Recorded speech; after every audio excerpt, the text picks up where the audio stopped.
Hey Mama, welcome to the Mosaic Mom Life podcast, where we help moms just like you discover your purpose and build a life you love.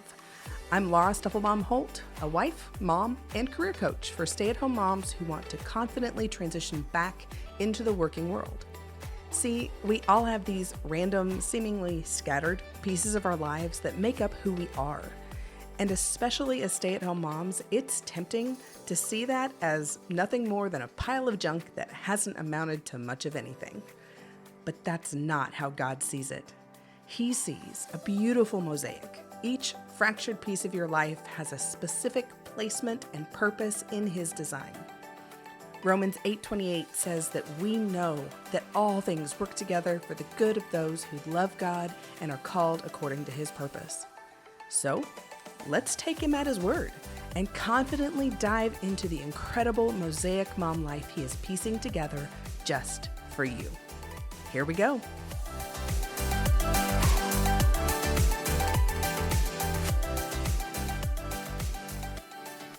Hey Mama, welcome back to this third installment in the series on the Mosaic Mom Life personality puzzle. We've been talking about all the things that go into this first pillar of my Mosaic Mom Life framework, where we are really digging into understanding and getting a deep understanding of your unique personality type. We're digging into seeing yourself like God sees you, seeing how He uniquely wired you, and how that is lived out in your family, in your friendships, and in whatever work God may be calling you to do after being a stay-at-home mom for years. Or maybe He's calling you to do something now from home while your kids are still growing up. Either way, understanding your unique personality is absolutely critical in building up your confidence in yourself that you can do whatever God is calling you to do next. So, we've talked all about the visible pieces, about how you can look around you, identify the personalities just by observing them in the wild, so to say. And the reason we start by looking at other people is because sometimes it's easier to identify these things in other people. Sometimes it's hard to look at ourselves first and say, oh yeah, that's me. But it's often quite easy for us to look at other people and identify those things. And then once we've really got the tool mastered, we can come back and dig into ourselves a little more. So we've looked at those visible pieces, how you can look around and see them in the wild. We've talked through the strengths and the weaknesses of each type with the valuable pieces and what each type brings to the table that makes them a valuable part of the body of Christ. So if you have not listened to those two episodes on the visible and the valuable pieces of this personality puzzle, be sure you go catch up on those last two episodes and then jump back in. That will really help this piece make sense. So for those of you who have heard the last two episodes, here's your quick reminder. So first we start with our popular sanguines. These are our open, loud, bubbly people. We love them. They're crazy, they're loud, and they make things fun. Then we have their exact opposite, the perfect melancholy. They are quiet, they are closed, they are organized, detail-oriented people. We need these people to be the brain and do all the deep thinking and make sure that we're doing things right as a body, right? Then we've got our powerful cholerics. They are powerful, intense, functional, goal-oriented, natural-born leaders. We need these people to be our feet and really move the body of Christ forward, pushing everybody to get things done. And then finally, our fourth personality type is the peaceful phlegmatic. They are calm, relaxed, content. These are our natural-born peacemakers. We love them, we need them, we appreciate that they tone the rest of us down. So if we just stopped here, we have the two beginning pieces of the personality puzzle. We have the visible pieces, we have the valuable pieces. And if we stop right here, we can be fairly confident as we look around us and say, I can make a pretty educated guess as to what the personality types are of the people around me. But if we stop there, all you have is a label. And this is where a lot of personality typing systems just stop. They slap a label on somebody and say, cool, you know who you are, go forth and conquer. But they don't tell us how to really fix our relationships. They don't tell us how to use this information to really improve our lives. It just kind of leaves us with a label that we may or may not know what to do with. So this is why I love the personalities. We are really going to take this one step further and add a third piece to our Mosaic Mom Life personality puzzle. And those are the vital pieces, or the emotional needs of each type. So let's dive in and just have fun with this. Okay, so once again, we start with our popular sanguine. Our popular sanguines really, really need attention, affection, approval, and acceptance. They all start with A's. They're easy to remember. And they all have to do with the fact that the popular sanguines love people. They want attention. They want people's approval. They want affection, somebody to just love on them and tell them that they're wonderful. And they want to be accepted for who they are right now. Now, the ironic part about your popular sanguines is that once they know they are accepted, they will do just about anything to change themselves to make you happy. But they've got to know that you love and appreciate them for who they are first. So let me give you a little bit of background on a couple of these. So attention and affection. For people, this is no big surprise, right? There are studies everywhere saying that you need 12 meaningful touches a day in order to be functional humans, right? That's just like the bare minimum for your popular sanguines. They need touches on the shoulder. They need hugs. They need pats on the back. They need somebody to just touch them in meaningful ways and let them know that they're loved. That physical touch piece is really, really big. Our daughter, youngest daughter, is definitely popular sanguine, and she is huge on physical touch.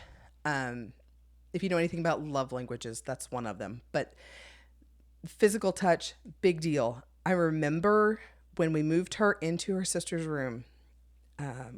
She graduated out of our room. We moved her in with her older sister, and I would go in and I would kiss her goodnight. And heaven forbid, if I forgot to kiss that child, she would immediately tell me, Mama, I need my kiss. This was critical to her being able to go to sleep at night, was that she got her kiss. Affection is a big deal. And attention as well. They need you to stop what you're doing and just give them your undivided attention. And honestly, if you will just stop and give them that undivided attention, what they need to tell you generally does not take that long. They're off to something else that's fun and interesting. They won't take up a ton of your time. However, if you choose not to give them that undivided attention, it can take all day. I had a student when I was a resident director at a university who came into my office and said, hey, can I talk to you for a minute? I said, yeah, sure. I've got to go on rounds. Why don't you just come and walk with me? So she walked with me and talked all through the first floor, continued walking and talking all through the second floor, and all the way through the third floor. And by the time I got done with my rounds and came back downstairs, she was still talking. And I finally turned around and said, Hun, did you need to tell me something? And she said, oh, I just wanted to say blah, blah, blah, blah, whatever it was. That's all. And she ran off. Had I just stopped and paid attention to her for 5 seconds, she could have told me what she wanted to say and gone on with her life. Now, we got to spend some good time together walking through the building, but she never did tell me what she needed to say until she got my undivided attention. So the popular sanguines really need that attention, affection, approval, and acceptance. Now, on the exact opposite end of the spectrum, you have the perfect melancholy, and all of their emotional needs start with the letter S. So again, they're much easier to remember because they're alliterative. But the perfect melancholy needs sensitivity, support, space, and silence.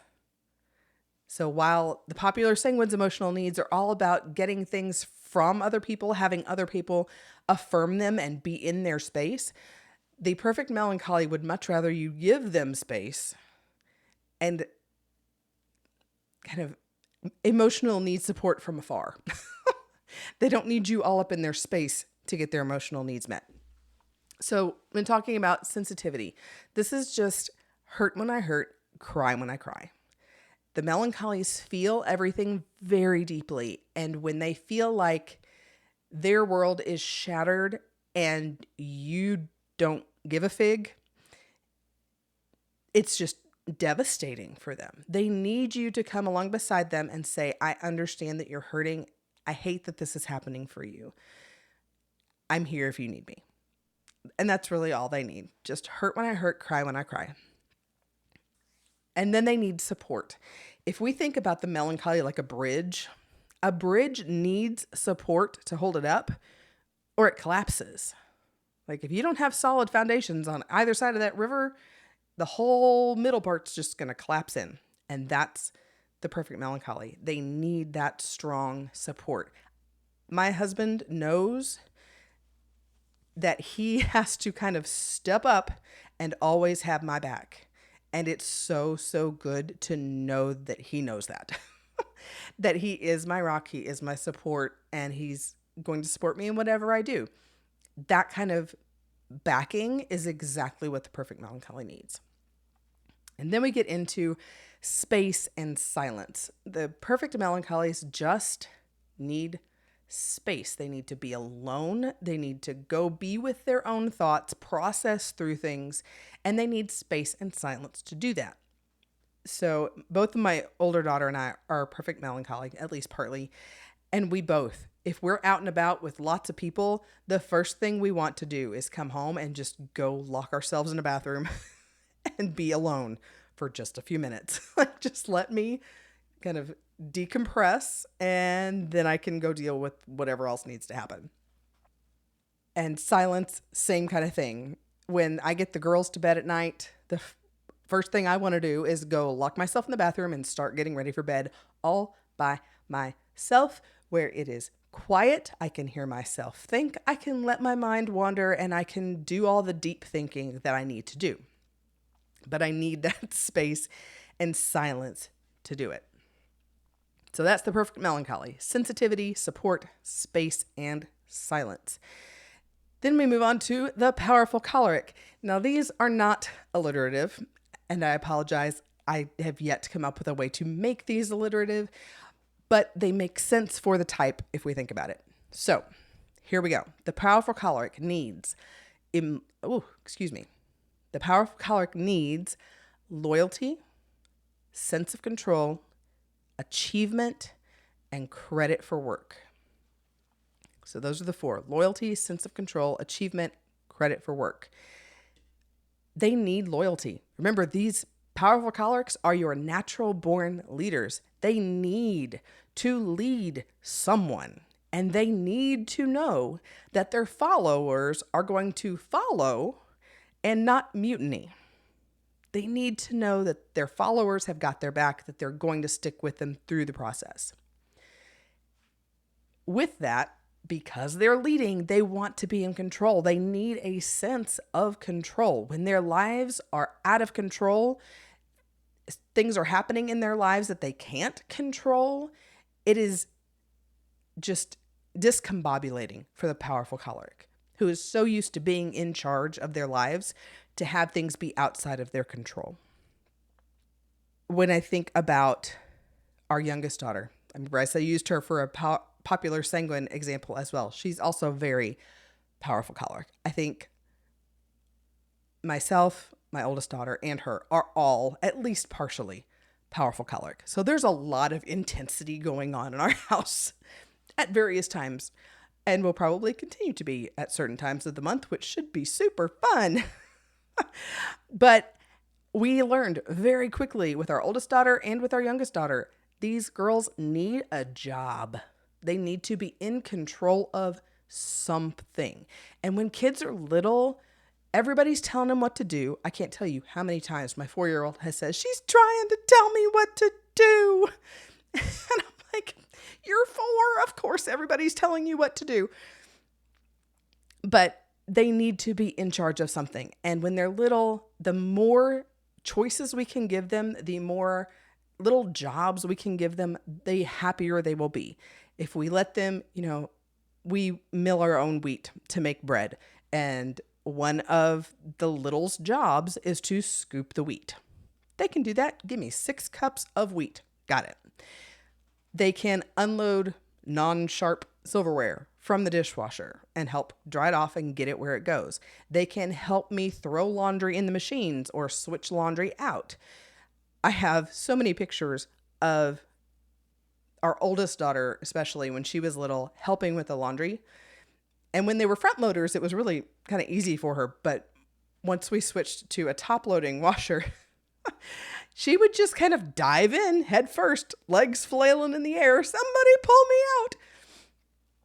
But she had a job to do, and she was not going to quit until she did it. It was fantastic. So they need a sense of control. And one of the great ways we can do that is just by giving them jobs.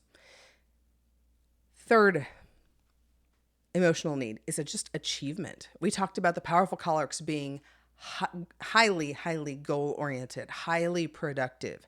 They need to achieve something. The other types don't really have this as much, but the powerful choleric is just driven to accomplish something. That productivity is just their absolute highest priority. And when they are accomplishing something, they're happy.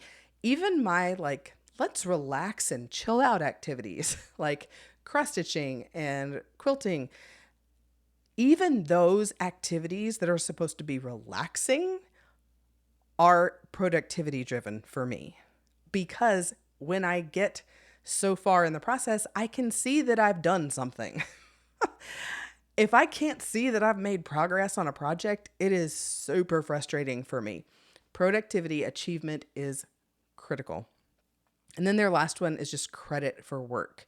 And doesn't this make sense for someone who is a natural born leader who thrives on productivity? Wouldn't it make sense for them to just desire credit for the work that they do? I mean, it makes sense. But when we're in relationships, we tend to just kind of roll past this and not think about it. If a powerful choleric goes into a meeting and their idea gets spouted off by somebody else, and that somebody else gets all the credit for this great idea, oh, buddy, you're going to have some mad powerful cholerics on your hands. So they need credit. One of the ways that I have learned to ask for credit for the work that I do is when I have gone on a major cleaning spree, which is not my favorite thing to do. I have learned to give the people in my life a heads up and then ask for the response that I want. So when I was living in Virginia, I was living with a couple other friends, and my room was just constantly a disaster because I had other priorities. But I knew I needed to deal with it. So I went in and I took hours to pick everything up, to clean it fully. It looked beautiful. And I knew that if I wanted to get credit for all of this work that I had just done, I needed to make sure I asked for the correct response. So I went out into the living room, looked at my roommates and said, okay, the correct response here is, "That's awesome, Laura. Good job." Okay. And I left. I came back in and said, "Guys, come see what I did." And I dragged them over to my room, had them look in the doorway and see how beautiful it looked. And they both looked at me and went, "Good job, Laura. It looks great." Kind of patronizingly, but they said it. It was what I needed. We laughed and we moved on. I got the credit for the work that I needed, and I could move on with my life. So that's your powerful choleric. The peaceful phlegmatic, again, is the powerful choleric's exact opposite, where the powerful choleric is really going to want all things connected to productivity and achievement and being in control. The peaceful phlegmatic really and truly wants just peace and quiet. Just give me 20 minutes after work. Let me decompress. And then I can go deal with whatever you need me to deal with. This is how we have learned to handle my husband's phlegmatic side. When he comes in from work, my immediate reaction is, I've been working all day, so here are all the things you need to do. Now, he's been working too. It's just a different kind of work. But it's really easy to feel like I deserve to just go take a break because I've been working so hard and I need him to pick up the slack. And that's not fair. So what we have learned to do is that when he gets home from work, he gets 20 minutes. He can go hide in the bathroom. He can go hide in our bedroom. He just needs 20 minutes alone to go decompress, feel like he's had his little fill of peace and quiet, and then he's ready to roll and be in dad mode and do all the things. He just needs a little bit of that transition time between. So they need peace and quiet. They also need this lack of stress. Stress is a huge problem for peaceful phlegmatics. They really need major to-do lists broken down into bite-sized chunks. Warn them that there's a big project coming ahead. Remind them that there's a deadline coming. But really, the best thing we can do for our peaceful phlegmatics is just help break stressful things into bite-sized pieces so that they don't get so overwhelmed with stress. Remember, their whole goal in life is peace, and stress is not peaceful. So they need just help and support in breaking that down. And then the last two are really connected for the peaceful phlegmatic. They need a feeling of worth and respect.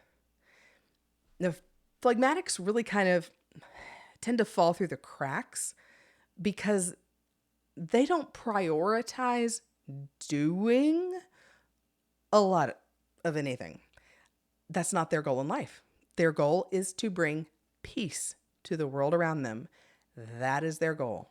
They may have a handful of things that they're really passionate about, but by and large, they just want everything to be peaceful and calm. And because they're not out there doing all the things that gain them recognition and appreciation and attention, we just kind of forget they're there. So what we really need to do to support our peaceful phlegmatics is step in and help them find that feeling of worth and respect. And respect not for what they do, but for who they are. Innately, just because of who they are, they need us to respect that. And one of the ways that we can show them respect is really to just cheerfully do something that's important to them, to show them that you value and respect them. One of the ways we do this with my husband is by going to his games. Now, if you have ever met me in real life, you know that sports are not my thing, but they are my husband's world. He loves all things sports. He's a college sports information director and just lives for all things in the athletics realm. And I honestly could not care less most of the time, unless it's UK basketball. But even then, I've kind of gotten out of it. But when I can take the girls and we can go to a game with him, we can see him in his element. We can, bring him a drink, bring him food. We can just show him that we see him. We see the amazing things that he's doing. We appreciate the ways that he's providing for us and for the teams. It just goes so far in filling up his tank because he's getting that feeling of worth and respect from his family in a way that we're not really a part of that world most of the time. So when we can step in, it really goes a long way. So the peaceful phlegmatics really need peace and quiet, lack of stress, a feeling of worth, and respect. And those are the big emotional needs for your peaceful phlegmatic. So that's it. You now have all 3 pieces of the Mosaic Mom Life personality puzzle. Yay! So let me give you the quick rundown again, since we know this is all auditory. So you can write them down if you want to. But just understanding these emotional needs is going to be so important for all of your relationships. So popular sanguine needs attention, affection, approval, and acceptance. The perfect melancholy needs sensitivity, support, space, and silence. The powerful choleric needs loyalty, a sense of control, appreciation, and credit for their work. Finally, the peaceful phlegmatic needs peace and quiet, a lack of stress, a feeling of worth, and respect.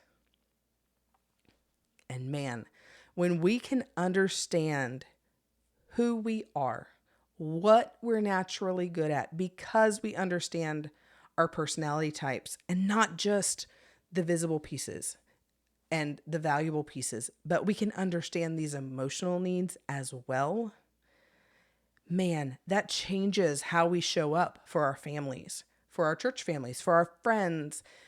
And eventually it's going to absolutely support and boost through the roof your confidence when it comes to returning to work after being a stay-at-home mom.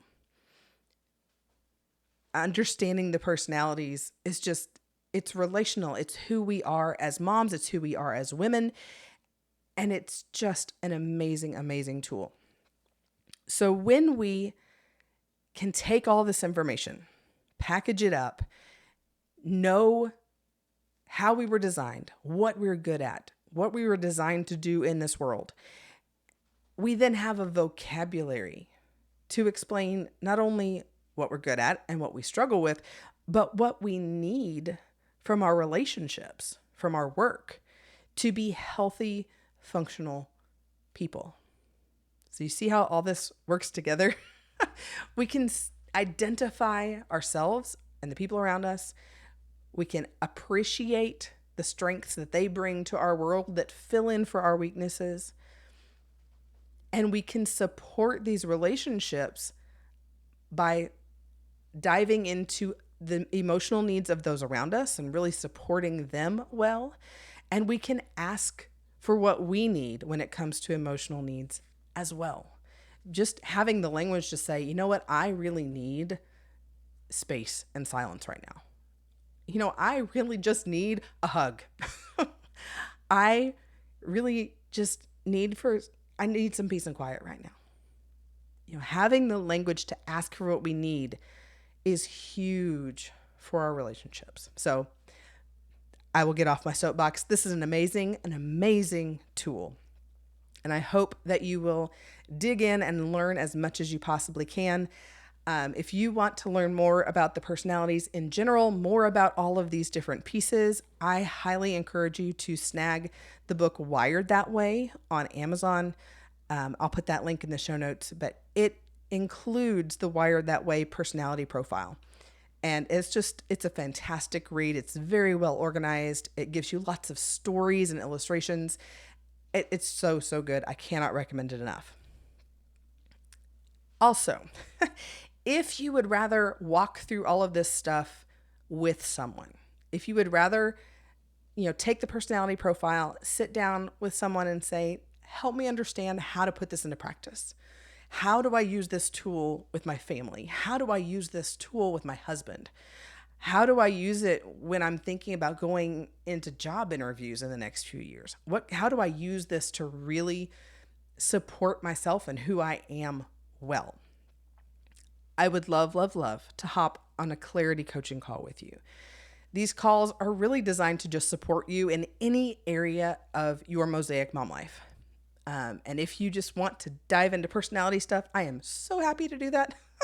This is one of my favorite things to talk about. And I love seeing all the light bulbs that come on as moms walk through this and say, oh my goodness, I can see myself. I can see my kids. I can see my husband. This is going to change everything. So if you would like to grab one of those clarity coaching calls with me, I would love to talk with you. You can head over to scatteredwoman.com/clarity to get that call on the books. And I can either send you a paper copy of the Wired That Way personality profile. I've got a bazillion of them still sitting in my box, ready to send out to whoever would like them. Or you can take the personality profile online and I can get you a code to do that. So however you want to do it is great. And then we just walk through that profile. We dig into what all the information means for you and for your relationships, for your return to work, whenever that may be. There's just so much goodness to glean from this tool. I would absolutely be honored to dive into it with you. So that is it. You now have all the pieces you need for your Mosaic Mom Life personality puzzle. I would love to hear from you about what you're learning with this and how the personalities are really playing out in your world. You can leave me a voicemail at scatteredwoman.com/voicemail. And you'll leave me a voice message and just tell me all the things. I would love to hear from you, hear your voice for once. And I would really, really love to see you on a clarity coaching call. So again, scatteredwoman.com/clarity. Let's talk all things personality, all things mom life, and putting together your Mosaic Mom Life personality puzzle and just seeing where you can go from here. I'll talk to you next time.